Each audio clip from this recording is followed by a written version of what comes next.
오늘은 귀한 시간 귀한 말씀을 통하여서 하나님이 어찌하여 라는 제목으로 하나님의 귀한 말씀을 함께 나누고자 합니다.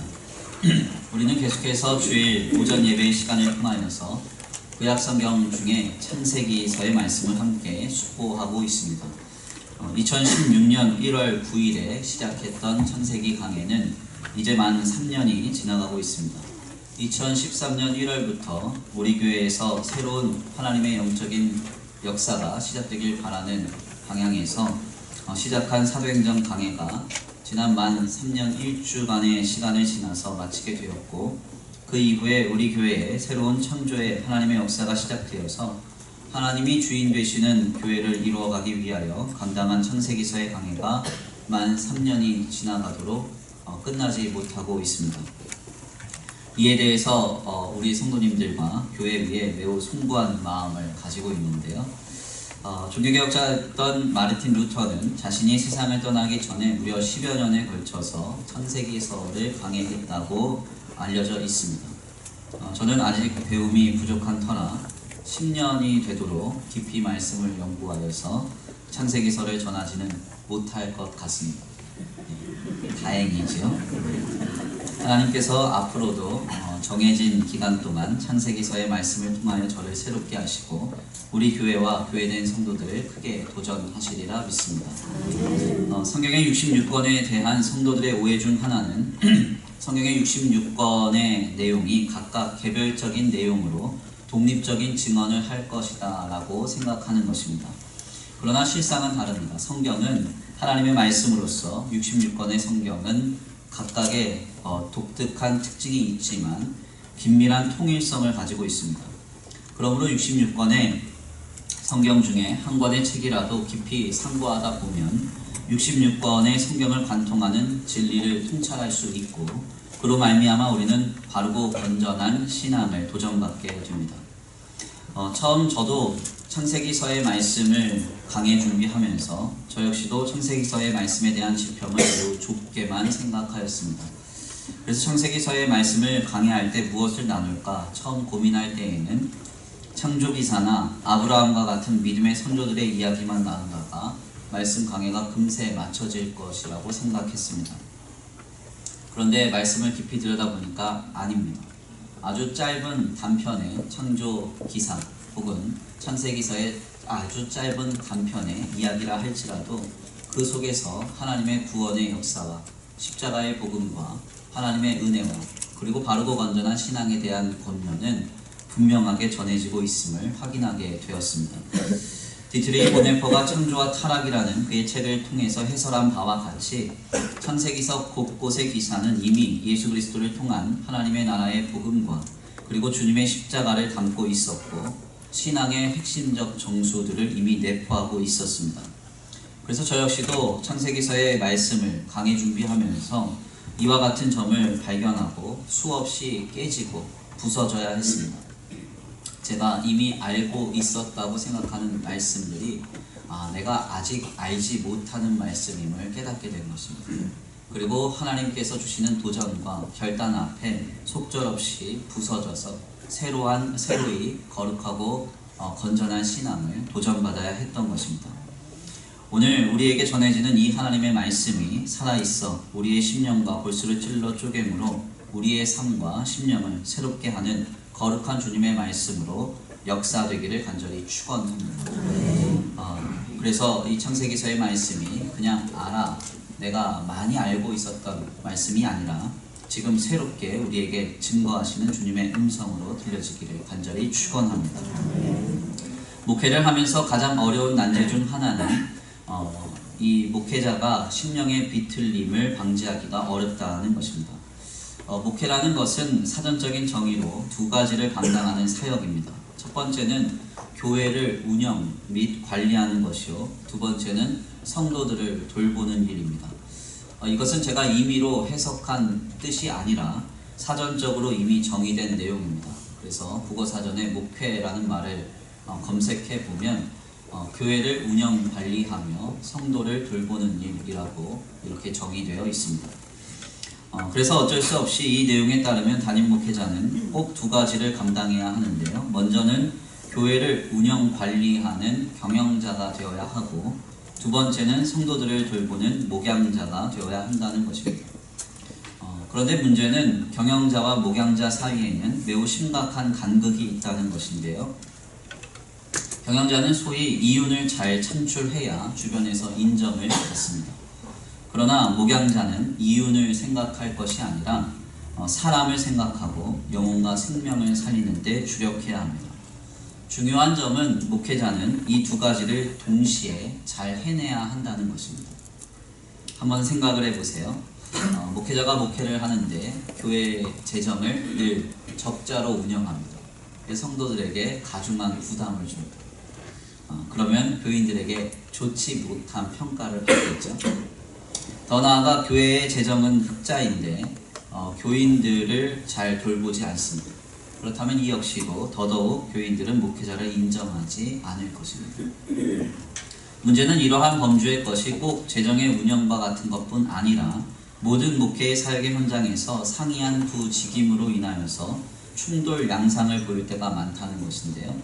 이는 단순한 교육부 수련회를 계획하는 일부터 시작하여서 각종 신방과 여타의 사역을 감당하는 모든 일에 있어서 갈등 상황이 빚어지는 것입니다. 결국 이러한 상황 속에서 목회자는 홀로 기도하면서 말씀으로 그 방향을 찾아 결단해야 할 때가 많은데요. 이러한 잦은 목회적 직임의 심리적 마찰은 때때로 목회자의 심령을 심히 왜곡시키는 양상으로 변질됩니다. 그래서 목회자가 바른 인식과 바른 판단을 하지 못하고 때때로 이기적이며 하나님을 떠난 죄와 악에 선 판단으로 그의 삶을 인식하기 시작하는 것입니다. 그래서 목회자가 목회자임에도 불구하고 성도 중에 누군가의 건전한 권면과 상냥한 섬김도 그 선한 목적과 의도와 관계없이 상대를 오해하거나 매우 왜곡된 태도로 반응하는 일이 우리에게 보여집니다. 저는 때때로 이러한 양상의 모습을 많이 경험했습니다. 간접적으로는 부교육자 사역 당시에 제가 경험했던 많은 담임 목회자로부터 시작하여서 직접적으로는 어린 나이에 목회를 감당하는 저 자신에게서 이와 같은 모습을 익히 느끼곤 하는 것입니다. 그래서 저 역시도 신실히 목회를 감당하려고 하면 할수록 마음이 매우 어려워지고 심령이 메말라감을 많이 느낍니다. 특별히 얼마 전에는 저의 마음이 얼마나 조금씩 비뚤어지고 있었는지를 분명히 확인할 수 있는 한 가지 경험이 있었습니다. 저는 새벽 기도회를 마치고 늘 정해진 시간을 지키면서 기도합니다. 새벽 기도회를 마치고 저는 늘 운동을 하는데요. 기도회 시간 이후에 바로 운동하지 않으면 일과 중에 운동할 시간이 거의 없기 때문에 꼭 새벽 기도회 시간을 마치고 개인 기도 시간을 정해놓고 한 그 정도의 시간 이후에 바로 아침 운동을 하는 것이 저의 일과 규칙입니다. 그런데 가끔씩 주님이 제게 늘 책망하시기를, 야, 담임 목회자가 시간 정해놓고 기도하는 게 어딨냐, 성령의 감동대로 기도해야지, 이렇게 늘 말씀하시곤 했어요. 제가 6시 10분까지만 딱 기도를 하거든요. 그런데 이제 주님이 왜 시간 정해놓고 기도하냐고 늘 이렇게 책망을 하셨습니다. 그런데 제가 이런 책망을 무시한 채 한동안 계속 시간을 딱 정해놓고 기도를 하고 있는데요. 새벽 기도에 인도를 마치고 강단 앞에 앉아서 잠잠히 기도를 하고 있는데 갑자기 눈앞에서 환한 빛이 비추는 거죠. 그러다가 확 사라지는 거예요. 그러다가 또 환한 빛이 비치다가 또 확 사라지는 거예요. 그래서 제가 어린 시절에 사실은 신비주의 영성과 열광주의적 영성에서 신앙교육을 받았기 때문에 하나님이 나에게 신비로운 현상으로 메시지를 보내시는구나 깨달았습니다. 그래서 김 목사가 원래는 환한 사람이었는데 빛이 사그러들고 있다, 이런 식으로 혼자 해석하기 시작했습니다. 원래 꿈보다 해석이 더 좋습니다. 그런데 이제 좀 희한한 점이, 저는 어렸을 때부터 이제 신비적인 그런 체험이 좀 많았는데 제가 예전에 경험했던 신비적 체험하고는 좀 달리 이게 너무나 분명하게 인식이 되는 거예요. 환하게 비춰졌다가 사그라져요. 그래서 조금 이상해서 살짝 기도하다가 눈을 살짝 떴어요. 그랬더니 옆에 있는 이 트리가 환하게 비쳤다가 꺼지고, 환하게 비쳤다가 꺼지고, 저는 그걸 두고 주님이 신호를 보내시는구나 그러면서 있었던 것입니다. 제가 이것을 경험하고 저 자신을 얼마나 한심스럽게 여겼는지 모릅니다. 김 목사가 많이 영적으로 둔감해졌구나, 어두워졌구나, 심령이 많이 삐뚤어져 있구나, 이런 걸 많이 경험했습니다. 목회자도 때때로 이렇게 심령이 연약해집니다. 연약해진 심령은 당연하게 인식되는 현상도 왜곡하여 받아들이게 합니다. 그래서 지나가는 성도의 어느 인사말도 자신을 무시하는 소리로 들리거나 누군가의 선한 의도도 나를 향한 지나친 관심으로 불편히 인식되고 하게 합니다. 더 나아가 우리의 삶의 곳곳에 흩어져 있는 하나님의 선하심과 인자하심 그리고 역사하심을 바로 느끼게 하지 못하고 내 안에 연약이라고 하는 렌즈를 추가하여 철저히 모든 감각으로 곡해하게 만드는 것입니다. 이것은 굉장히 위험한 상태입니다. 심령이 이미 왜곡된 사람은 그 사람의 본성과 인격과는 관계없이 한 개인으로 하여금 잘못된 선택과 판단을 하게 만들기 때문입니다. 그래서 그들은 정상적인 판단을 하지 못합니다. 늘 왜곡된 인식을 가지고 자기 안에 있는 모든 부정한 것을 추가하여 자신의 삶을 판단하고 곡해된 결정으로 나아가게 하는 것입니다. 결국 이와 같은 모습으로는 결코 선한 것을 이룰 수가 없습니다. 실상 우리는 이러한 모습들을 우리의 사회 속에서 그리고 우리의 삶의 자리에서 그리고 우리의 교회들에서 익히 경험해 왔습니다. 멀리서는 지난날의 역사의 현장 속에서 히틀러와 같은 지도자로부터 가깝게는 어느 교회의 목회자에게서 더 나아가 이 모든 모습은 지금 나에게서 이어져 나타나고 있습니다. 여기서 한 가지 중요한 점은 이것이 신앙의 유무의 문제나 교육의 부재 등으로 일어난 범주의 것이 아니라는 점입니다. 세기의 악행을 저질렀던 아돌프 히틀러가 성경과 종교개혁자였던 마르틴 루터의 글에 정통한 자였다는 사실은 익히 알려진 바입니다. 그리고 요 근래 많은 비판으로 회자되고 있는 수많은 목회자들이 신앙이 없어서 그토록 편파적이며 이기적인 판단을 하겠다고 볼 수도 없습니다. 이것은 인간의 내면의 본성적인 문제로서 연약한 심령의 문제가 죄에 방치되고 좌시될 때 그가 누구고 간에 이러한 모습은 연속적으로 나타날 수밖에 없음을 우리 모두가 알아야 합니다. 그래서 성경은 이 모든 원인이 죄로 인한 것이라고 우리에게 말하고 있습니다. 죄에 빠진 성도의 심령은 왜곡되고 변질됩니다. 그래서 죄와 사망의 비참에 끌려가는 종이 되어 곡해된 선택과 왜곡된 인식으로 모든 삶을 감당할 수밖에 없다는 것입니다. 그러므로 성도는 항상 깨어 있어서 우리의 심령이 죄로 인하여 연약해져 가고 있지 않은지 늘 돌아보고 점검해야 합니다. 그리고 더 나아가 자신 안에 있는 모든 죄로 인한 연약과 왜곡의 문제를 주님께로 늘 가지고 나아가 해결받아야 하는 것입니다. 그래서 저 역시도 요 근래 이 부분을 가장 경계하고 있습니다. 과연 나는 주님 앞에 바르고 건전한 신앙의 가치관과 건전한 인식을 가지고 삶을 살아가고 있는가?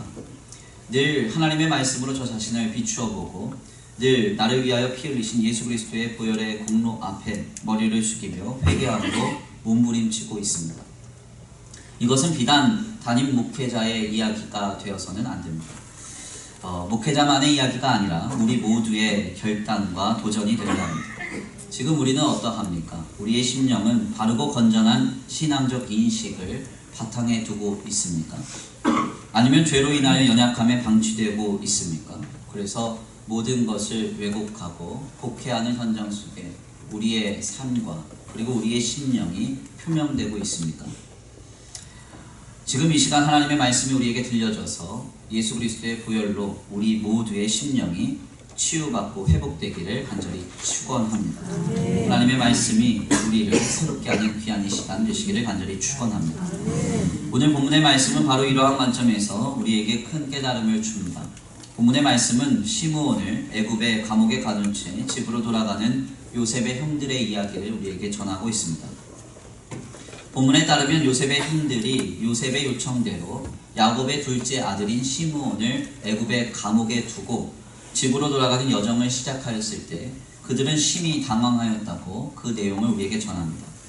그 이유는 자신들이 이미 애굽에 지불한 곡식 대금이 버젓이 자신들의 수중에 그대로 놓여 있음을 발견하였기 때문입니다. 특별히 이를 발견한 형들은 오늘 본문 말씀 28절 말씀에 따르면 혼이 나서 떨었다라고 그들의 상태가 전해지는데요. 오늘 본문 말씀 28절입니다. 우리 다 같이 다시 한번 봉독해 올립니다. 오늘 본문 말씀 28절입니다. 시작.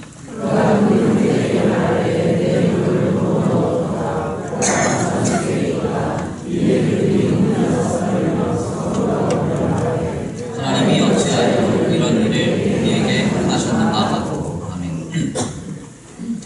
28절 말씀에 우리말로 기록된 혼이 나서 떨다라는 이 말의 히브리말 원문을 보면 실상 공포에 사로잡혀 정신이 나가다라는 뜻으로 우리에게 전해집니다. 여기서 중요한 점은 공포라고 사용된 이 히브리말 레브라는 이 단어는 하나님 앞에 선 경외함이 아니라 다만 감정적인 공포가 극에 달한 표현임을 우리에게 말합니다.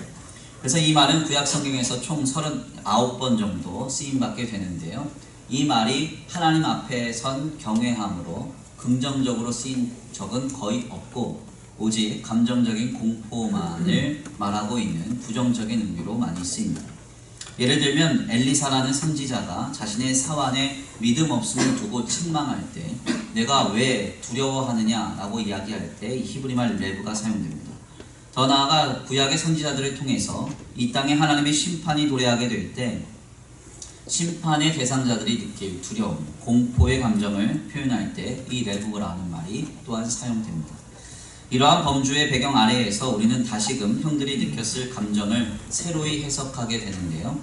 지금 요셉의 형들은 자기 발로 돌아와 버린 돈다발로 인해서 극도의 공포를 느끼고 있었던 것입니다. 그리고 이로 인하여서 그들의 정신은 나가 버렸습니다. 물론 입술로는 하나님 어찌하여 하고 하나님을 찾고 있는 것 같지만 이는 오늘날 서구권 사회에서 누구나 다 오마이갓 하듯이 그냥 그들의 탄식을 담은 감탄사일 뿐 신앙의 고백이나 표명은 전혀 아니었습니다. 놀랍게도 이러한 일의 원인은 오늘 본문 말씀 이후의 말씀에 따르면 요셉이 자신의 형들을 깊이 생각하여 그들에게 베푼 선의로 의한 것이었음을 우리가 확인할 수 있습니다. 그러니까 요셉이 형들에게 선의를 베풀기 위해서 곡식대금을 돌려주었는데요. 그것을 돌려받은 형들은 매우 공포스러워하고 두려워 떨었다는 것입니다. 정리를 해보자면 아이러니하게도 요셉이 형들에게 베푼 선의는 오히려 형들에게 극도의 공포심을 야기하는 산물이 되고 만 것입니다. 이러한 모순된 상황에 대해서 어느 한 주석가는 이 모든 원인에 대해 이와 같이 해석합니다. 요셉의 형들은 자기들의 옛 허물이 자신들을 따라다니고 있다는 생각을 하고 있다. 매우 중요한 표현인데요. 제가 다시 한번 읽어드리겠습니다. 요셉의 형들은 자기들의 옛 허물이 자신들을 따라다니고 있다는 생각을 하고 있다. 이것은 굉장히 의미 있는 해석입니다. 요셉의 선의가 왜 그토록 요셉의 형들로 하여금 공포로 사로잡히게 만들었습니까? 그것은 바로 요셉의 형들이 자신들이 지은 죄가 아직 해결되지 않음으로 인하여서 여전히 자신들을 따라다니고 있다는 생각을 가지고 있었기 때문이라는 것입니다. 그러니까 죄가 자신들을 따라다니고 있다라고 생각을 하니까 누군가가 베푼 선의도 어떻게 보면 돈다발이 생겼다는 것은 좋은 일이잖아요. 이 좋은 일도 그냥 무작정 두렵고 불안하며 공포스러운 일들로 그들에게 작용된 것입니다. 이러한 신앙의 해석은 오늘날 우리에게 굉장히 중요한 신앙적 깨달음을 줍니다. 성도의 삶은 하나님의 은혜와 사랑으로 가득 차 있습니다. 아멘입니다. 하나님께서 우리를 구원하셨다는 표현을 하실 때요, 단 한 번도 미래나 예정형으로 우리에게 전하시지 않습니다. 모두 과거 완료형으로 전하세요. 내가 너희를 구원하였노라. 아멘. 예수 그리스도의 보혈로 우리는 구속함을 힘입었느니라. 다 과거 완료형입니다. 이미 성도는 하나님의 구원 안에서 구원을 받은 삶을 영입해 되었다는 것이죠. 그렇기 때문에 구원받은 성도의 삶은 하나님의 은혜와 사랑으로 가득 차 있습니다. 그래서 사도 바울은 이렇게 우리에게 그 내용을 전합니다. 자기 아들을 아끼지 아니하시고 우리 모든 사람을 위하여 내어주신 이가 어찌 그 아들과 함께 모든 것을 우리에게 은사로 주시지 아니하겠느냐. 여기서 말하는 은사라는 헬라어 카리스마는 은혜라는 헬라어 카리스에서 온 말입니다. 즉 사도 바울은 자기 아들을 내어주시기까지 우리를 사랑하신 하나님이 우리에게 은혜를 베풀어 주실 것임을 분명히 선포하고 있는 것입니다.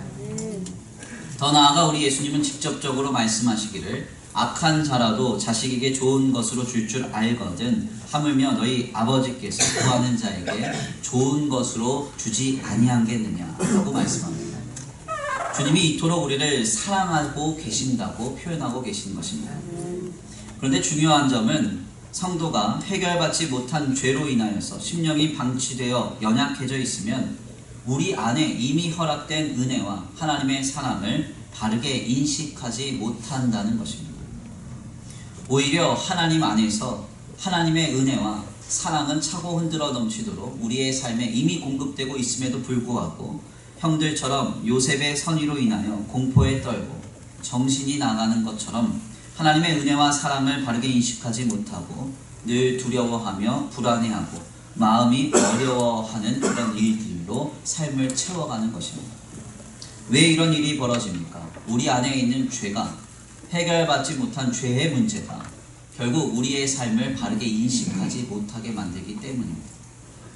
하나님의 사랑이 충만하고 주님의 은혜가 충만하여서 감사할 것이 이토록 많고 기뻐하며 즐거워할 일이 이토록 많음에도 불구하고 우리는 늘 답답해하며 어려워하며 두려워하고 힘들어한다는 것이죠. 이러한 문제는 어디서부터 해결받을 수 있습니까? 바로 우리 안에 있는 죄의 문제를 해결받는 데에서 그 해답을 찾을 수 있습니다. 우리 안에 있는 죄를 해결받는 유일한 방법은 오직 하나뿐이라고 성경은 말합니다. 그것이 무엇입니까? 우리를 위하여 십자가를 지시고 모든 것을 내어주신 예수 그리스도의 보혈로 대속의 은혜를 힘입어야 된다고 주님은 말씀하셨습니다. 레위기 17장 말씀에 따르면 피는 생명이니 피가 죄를 속한다라고 말합니다. 하나님께서 예수 그리스도를 보내셔서 우리의 죄를 영원히 대속하시기 위하여 흘리신 그 보혈의 피가 우리에게 체험되고 경험되어야 우리는 우리의 죄의 문제를 유일하게 해결받을 수 있습니다. 그러므로 성도는 매일매일의 삶 속에서 그 삶을 시작하고 정리할 때에 예수 그리스도의 보혈 앞에 늘 머리를 겸손히 숙이고 자신의 문제를 늘 주님 앞에 의탁해야 합니다. 주님, 나는 죄인입니다. 나는 내 안에 있는 죄로 인하여 늘 왜곡되며 변질됩니다. 주여, 오늘도 나와 함께 하셔서 주님의 은혜에 그 대속함을 힘입어 우리의 삶을 곡해하지 않게 하시고 다만 주님이 기뻐하시는 모습으로 바르고 건전하게 우리의 삶과 신앙을 세워가게 하여 주시옵소서. 우리가 날마다 이와 같이 고백해야 한다는 것입니다. 오늘날 우리의 신앙 공동체 가운데 너무나도 안타까운 사실 중 하나는 성도의 신앙생활에 대한 지식은 너무나도 많아지고 있는 반면에 자신의 죄에 대한 원색적인 통회와 자백, 그리고 예수 그리스도의 보혈의 공로를 철저히 의지하는 회개의 모습이 퇴색되고 있다는 것입니다. 이것은 매우 심각한 것입니다. 신앙생활은 알무로 감당하는 것이 아닙니다. 우리가 잘 몰라서 오늘 우리 안에서 왜곡되고 변질되는 문제가 발생합니까? 몰라서 그런 건 아닙니다. 알아도 발생합니다. 우리가 못 배워서 신앙과 삶의 일치가 어려울까요? 그렇지 않습니다. 한국교회는요, 전 세계에서 유래를 찾아보기 어려울 만큼 체계적인 교회 학교의 교육을, 그리고 교회의 교육을 실현하고 있는 그런 나라입니다. 전 세계 어디를 가보세요. 이렇게 체계적으로 신앙교육을 시키고 있는 나라는 손에 꼽습니다. 거의 없어요. 저희 이제 1부 예배 때는 말씀 못 드린 일환인데, 저희 그 아내 동생이 호주에서 지금 살고 있습니다. 근데 호주에서 사는데 그 예배를 9시에 드린대요. 9시에 딱 드리면 1시간 예배 드리고 다 흩어져요. 교회는 일주일 내내 텅텅 비는 거예요. 9시에서 10시, 1시간 서구인들은 예배 드립니다. 그러니까 거의 그 지역에 있는 한인 그 교회들이 11시부터 우리는 예배 드리는 게 전통이잖아요. 예배 드리고 밥 먹어야 되니까. 그렇지 않습니까? 밥이 중요해요. 그러다 보니까 그 9시부터 10시까지 서구인들이 예배를 드리고 나면 텅텅 비어버린 예배당을 다 렌트해서 사용합니다. 그런데 교회당에 누가 더 오래 머무느냐? 주인보다 빌려 쓰는 사람들이 더 오래 머뭅니다. 우리는 너무 많은 교육을 합니다. 체계적인 교육을 하죠. 그런데 왜 우리의 삶은 신앙과 일치되지 않는 것일까요? 못 배워서, 몰라서 그런 것 아닙니다. 내 안에 있는 죄의 문제를 하나님께서 예수 그리스도의 보혈의 공로로 대속하시고 해결해 주셔서 그 힘으로 말미암아 우리의 삶을 감당해 낼 때 믿는 것과 아는 것과 사는 것의 일치가 이루어지는 것입니다. 이 땅의 믿음의 1세대들은 날마다 순간마다 회개하여서 그리스도의 보혈의 공로를 힘입어 살았습니다. 오죽하면 옛날 예배당은요 모두 다 적색이었습니다. 예배당 건물도 빨간 벽돌로 졌습니다. 예수님 보혈로 지었다는 것입니다. 교회당 안의 의자도 적색이었습니다. 강대상도 적색이었습니다. 하물며 커튼을 달아도 적색 커튼 달았습니다. 더 나아가 성경책까지도 옆면은 다 빨갛게 칠해놨습니다. 왜 그랬습니까? 단 한순간도 그리스도의 보혈로서 죄를 해결받지 못하고는 살 수 없는 존재로 성도 공동체임을 고백하기 위함이었습니다. 지금 우리가 이 삶을 영위하고 이 신앙의 공동체를 이뤄가는 것은 우리의 모든 죄를 해결하신 예수 그리스도의 보혈의 공로에 의한 것이다. 늘 고백하기 위해서 여기저기 다 적색 그랬습니다. 저희 교회도 처음에 왔을 때는 다 적색이었습니다. 지금은 많이 환해졌습니다. 분명한 사실은 그분들은 우리보다 못 배웠던 분들입니다. 분명합니다. 교회 교육 형편없었습니다. 그리고 그분들은 우리보다 가진 것도 없었습니다. 우리가 흔히 가지고 있는 자가용 한 대 없었던 분들이 태반이었습니다. 사회적으로 높은 위치를 갖지 않은 분들이 너무 많았습니다. 그 당대의 양반이나 세상적으로 성공한 분들은 교회에 발도 들이지 않았었습니다. 그러나 중요한 점이 무엇입니까? 그 믿음의 1세대들은 그리스도의 보혈로 날마다 회개하면서 주님의 보혈만 의지해서 살았던 그분들은 그 당시에 그 나라와 민족의 대안이었고 사회의 등불이었으며 소망이었습니다. 그런데 오늘 우리는 어떠합니까? 신앙의 지식과 배움은 넘쳐나고 누구보다 교양이 있는 척하지만 오늘 우리는 이 사회의 지탄을 받고 있습니다. 더 나아가 나라와 민족이 교회를 걱정하고 있습니다. 어디서부터 잘못된 것일까요? 그리고 어디서부터 우리는 다시 시작해야 합니까? 예수 그리스도의 보혈로서 회개를 이루는 역사에서부터 시작해야 합니다. 우리의 죄가 해결받는 그 현장에서부터 모든 치유와 회복, 변화와 하나님의 기적의 역사는 시작되는 것입니다. 날마다 순간마다 성도는 나를 위하여 십자가를 지신 예수 그리스도를 바라보아야 합니다. 예수 그리스도의 보혈의 공로 앞에 자신의 죄와 허물을 낱낱이 원색적으로 고백하며 죄의 문제를 온전히 해결받는 그 놀라운 자리를 우리는 지금 회복해야 합니다. 우리의 이러한 회개로 나아가 우리의 왜곡된 심령의 모든 문제가 해결받고 모든 죄에서 해방받아 어느 신학자의 표현처럼 날마다 십자가로 하나님의 나라를 세워갈 때 우리는 하나님의 큰 일을 감당하는 주님의 성도로 이 땅에서의 삶을 영위하게 되는 것입니다. 귀한 말씀을 우리 성도들에게 도전하면서 지금 이 놀라운 회개의 역사가 주의 재단 가운데 임하기를 간절히 축원합니다. 오늘 이 주일 아침에 나를 위하여 피 흘리신 주님을 바라보십시오. 그리고 그분의 보혈의 공로로 우리의 모든 죄가 씻김받는 역사를 경험하시기를 바랍니다. 그래서 우리 안에 있는 모든 죄의 유산이 소멸되고 우리의 심령이 치유되어서 바르고 건전한 삶의 역사가 지금 회개된 이 자리로부터 시작되기를 간절히 축원합니다. 귀한 말씀을 정리하겠습니다. 오늘 본문 말씀에서 요셉의 형들은 해결받지 못한 죄로 인하여 요셉의 선의를 곡해함으로 공포에 떨며 정신이 나가버리고 말았습니다. 우리는 본문의 내용을 통해서 해결받지 못한 죄를 지고 사는 심령이 얼마나 그의 심령이 황폐해지고 왜곡되어 큰 문제와 어려움을 가져다 주는지를 깨닫게 됩니다. 이는 오늘의 성도의 삶에 있어서도 마찬가지입니다. 하나님의 은혜와 사랑이 충만한 우리의 삶을 바르고 건전하게 인식하며 살아가기 위해서는 죄에 눌린 심령으로서의 삶이 아니라 죄에서 해방받은 죄를 해결받은 심령으로서의 삶을 살아가야 합니다. 그때 바르고 건전한 신앙과 삶이 시작되는 것입니다. 얼마 전에 가깝게 지내는 친구 목사와 어떻게 하면 끝까지 신실하고 거룩하게 목사의 직임을 감당할 수 있을 것인가를 두고 한참 논쟁한 적이 있습니다. 그 친구의 아버님도 목사님이셨기 때문에 얼마 전에 은퇴한 것을 조금 축하하고 그러면서 이제 이 내용을 좀 나눴습니다. 그러다 분명한 한 가지 결론을 얻었습니다. 신앙의 그 성공자는 사명의 완수에 있다. 아멘입니다.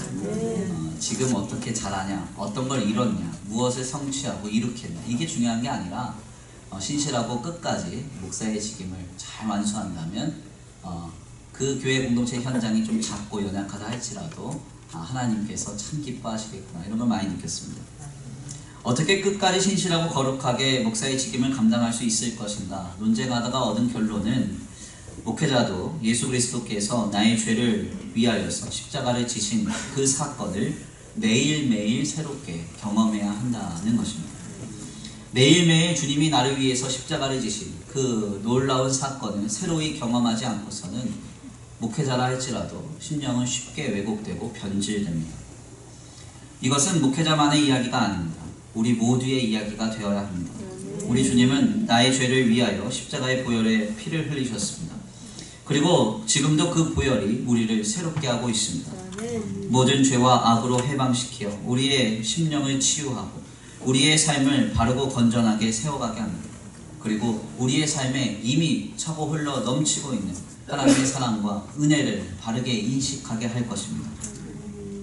이 놀라운 역사를 이루는 회개를 지금 우리는 회복해야 합니다. 오늘 이 아침에 예수 그리스도의 보혈의 앞에 해결받지 못한 모든 죄를 낱낱이 고백하십시오. 각종 교양과 헛된 형식을 다 내려놓고 원색적으로 주님의 보혈 앞에 우리의 모든 죄의 문제를 고백할 수 있는 이 시간이 되기를 원합니다. 그로 말미암아 우리의 영과 육과 혼이 대속의 은혜를 힘입어 새롭게 되고 우리의 삶이 건전히 세워가지는 역사가 시작되기를 간절히 축원합니다. 우리 이 시간 다같이 귀한 찬양으로 결단하겠습니다. 이 시간 다같이 찬양으로 결단하시기 바랍니다. 찬양의 가사를 생각하시면서 함께 결단합니다. 보혈을 지나 하나님 품으로, 보혈을 지나 아버지 품으로. 이 시간 예수 그리스도의 보혈을 지나 우리를 새롭게 하실 주님을 기대합니다. 하나님 역사하시고 인도하여 주시옵소서. 지금 우리를 새롭게 하여 주시옵소서. 이 시간 간구하고 소원하시면서 다같이 말씀 붙들고 결단하시고 주여 한번 부르시고 기도 올려드리시겠습니다. 보혈을 지나 하나님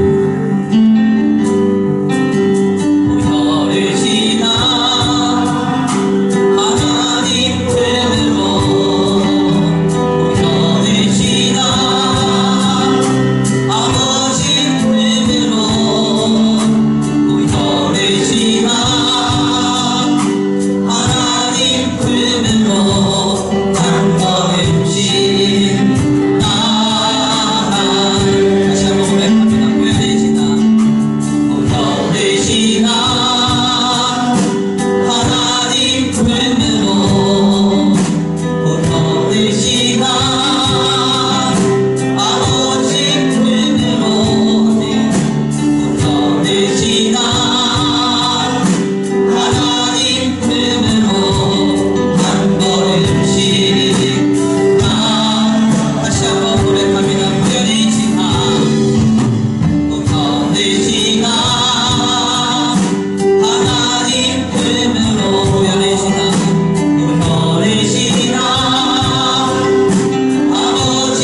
시간 우리를 새롭게 하신 주님의 보혈의 공로를 의지합니다. 아버지 부름으로 우연이시나 어르시나 하나님 부름으로 한 걸음씩 이한 주여이 주님아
어쩔 수 없는 죄인입니다. 나도 모르는 사이에 죄가 내 안에서 꽃이 피어 하나님 나를 왜곡시키고 변질시킵니다. 하나님 우리가 이러한 길에 서지 아니하도록 이 시간 예수 그리스도의 보혈의 피로 우리를 대속하사 강권적인 은혜로 우리를 덮으사 하나님 우리의 마음과 우리의 생각과 우리의 중심이 치유되고 회복되는 귀한 자리가 되게 하여 주시옵소서. 우리의 모든 죄를 이 시간 주님 앞에 고백하며 부탁합니다. 하나님 앞에 고백하며 회개하며 나아갈 때 하나님 거부할 수 없는 압도적인 은혜로 우리를 새롭게 하시고 예수 그리스도의 보혈로 우리를 깨끗게 하여 주시옵소서. 우리 이 시간 간구하고 소원하시면서 주여 한번 부르시고 통성으로 기도 올려드립니다. 주여 한번 부르시고 기도합니다. 주여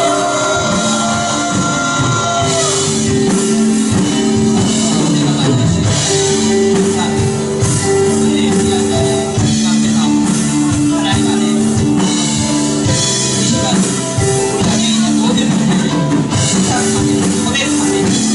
하나님 그렇습니다. 이 마음 이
하나님 감사합니다. 오늘 귀한 자리에 주님 앞에 나와 주의 말씀을 상고케 하시고 도전받게 하시니 감사합니다. 요셉의 형들은 요셉이 베푼 선의를 공포로 인식할 만큼 그들의 마음이 삐뚤어지고 왜곡되어 버렸습니다. 하나님, 해결받지 못한 죄가 아버지 그의 심령에 머물러 있음에 그 심령이 황폐해지고 메말라져서 아버지 이러한 일이 벌어짐을 우리가 목격합니다. 하나님, 이 형들의 모습이 오늘 우리의 모습이 아닌지 다시금 우리 자신을 돌아봅니다. 우리 안에 해결받지 못한 죄의 문제로 인하여서 우리의 심령이 메말라가고 왜곡되어져 가고 있다고 한다면 이 시간 예수 그리스도께서 우리를 위하여 베푸신 놀라운 대속의 은혜를 힘입어 주 예수 그리스도의 보혈의 피로 말미암아 우리의 심령이 치유받고 회복되기를 원합니다. 하나님의 놀라우신 은혜와 사랑으로 가득 찬 우리의 삶을 바르게 인식하며 하나님, 우리의 삶에 하나님의 나라를 아름답게 세워갈 수 있도록 우리의 심령이 건전하고 거룩하여지기를 원합니다. 지금 하나님의 놀라우신 대속의 은혜로 그리스도의 보혈의 능력으로 지금 우리를 새롭게 하여 주시옵소서. 오늘도 귀한 주님의 예배 가운데 나아올 때 주님 앞에 올려드린 귀한 예물 위에 복의 복을 더하여 주시옵시고 하늘의 신령한 복과 땅의 기름진 복으로 덧입혀 주시옵시고 하나님, 주님께서 하나님 그들의 가정과 생업 위에 하나님 지켜주시고 보호하시며 공급하여 주셔서 세상과 사람에게 영향받지 아니하고 오직 하나님께로만 공급받는 놀라운 역사가 시작되게 하여 주시옵소서. 쓰여지는 곳곳마다 영혼과 생명이 살아나는 거룩하고 복된 예물 되도록 복 내려 주실 줄 믿습니다. 하나님, 오늘도 귀한 예배에 올려드린 발걸음 복 내려 주시옵시고 돌아가는 발걸음 안전히 거하게 하여 주시옵시되 한 주간의 삶을 예수 그리스도의 보혈의 공로를 힘입어 사는 십자가로 세우는 하나님의 나라로 아버지 거룩한 삶을 이루어 가기를 원합니다. 한 주간의 삶 속에 늘 회개하면서 주님의 보혈의 공로를 힘입으면서 아버지 우리의 삶을 아름답게 살아낼 때에 하나님이 보시기에 기뻐하시며 하나님이 보시기에 아름답고 건전한 성도의 삶을 이루어갈 수 있도록 역사하여 주시옵소서. 도우실 줄 믿고 감사함을 올려드리오며 사랑과 은혜가 많으신 우리 구주 예수 그리스도의 이름으로 감사하며 기도 올려드립니다. 아멘. 이제는 우리 주 예수 그리스도의 은혜와 성부 하나님의 극진하신 사랑하심과 성령 하나님의 내주 교통하심이 날마다 순간마다 예수 그리스도의 보혈의 공로를 힘입어 살아가기로 결단하는 모든 성도들 머리 위에 이제로부터 영원토록 함께 있을지어다. 아멘.